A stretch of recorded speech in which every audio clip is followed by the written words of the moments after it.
বেটা বইয়ে থাকুন কয় কাল তোর আন্ডারে গাইতেই দেওয়ার কিছু আছে? ওই যে একটা না শুয়ারই আছে। বাড়ির কি লোকজন আছে?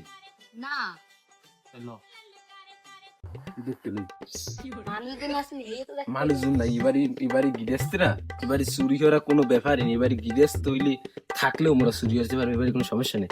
তো সতরা আনছো এই তো লইয়েছি গাছে এই রে না এবারা তো তুই ওঠে গাছটা উঠ, ওই সুপারি ছাড়া ওই জলে। আরে মুই কি গাছ উঠতে পারি? মধ্যে পেট ব্যথা হইছে। তাহলে বেটা কি আর করার, তাই উডি। তাই এখন তুই কি করবি? যদি দেহ লোকজন আইছে, তুই আমার এক টোক্কা দিলে পার আমি সতর্ক হয়ে যাবো। যদি টোক্কা দাও গাছের মাথা টন্নাত করে উঠবে।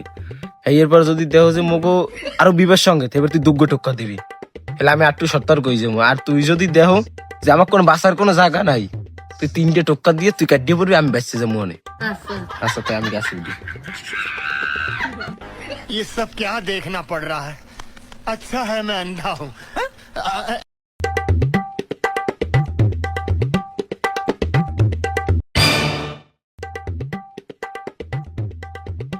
আরে খাইছে তো ওই যাইতে আছে।